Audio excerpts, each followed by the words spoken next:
তারপর ইন্নী রাসূলুল্লাহি আলাইকুম জামিআন, সমস্ত মানব জাতির জন্য তোমাকে রাসূল করে পাঠিয়েছি। নবী সাল্লাল্লাহু আলাইহি ওয়াসাল্লাম বলেছে বয়স্ত আল আহমার ওয়াল আসওয়াদ, লাল সাদা, সাদা কালো সবার জন্য প্রেরিত, সারা বিশ্বের সমস্ত মানুষের জন্য। সুতরাং নবী সাল্লাল্লাহু আলাইহি ওয়াসাল্লাম আগমনের পরে কেউ যদি নিজে তৌহিদের ওপরও থাকে, ধরেন তৌহিদের উপর প্রথম কথা নাই ইহুদি খ্রিস্টান কেউ, আল্লাহর একত্ব তাদের মধ্যে নেই। কোরআনে কারিমে আল্লাহ বলেছেন ওয়াকালাত ইয়াহুদ উযাইর ইবনুল্লাহ ওয়াকালাতিন নাস আল মাসীহ ইবনুল্লাহ, ইহুদিরা বলতো যে উযাইর আল্লাহর পুত্র, আর খ্রিস্টানরা বলতো যে ঈসা আলাইহিস সালাম আল্লাহর পুত্র, আল মাসীহ আল্লাহর পুত্র। তো এই আল্লাহর পুত্র সাব্যস্ত করে তো শিরক কুফর, বড় শিরক, বড় কুফর।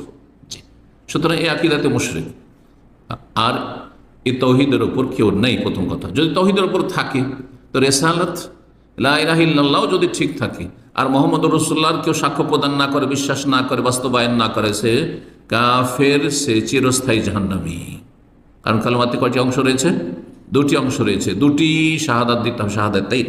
জি, মনে রাখবেন, দলিল অনেক রয়েছে। আয়াতকে একটি বললাম যে নবী সাল্লাল্লাহু আলাইহি ওয়াসাল্লামের রিসালাতের সাক্ষ্য প্রদান না করলে মুসলিম না কাফের, মুমিন না কাফের, জান্নাতি না জাহান্নামী, চিরস্থায়ী জাহান্নামী।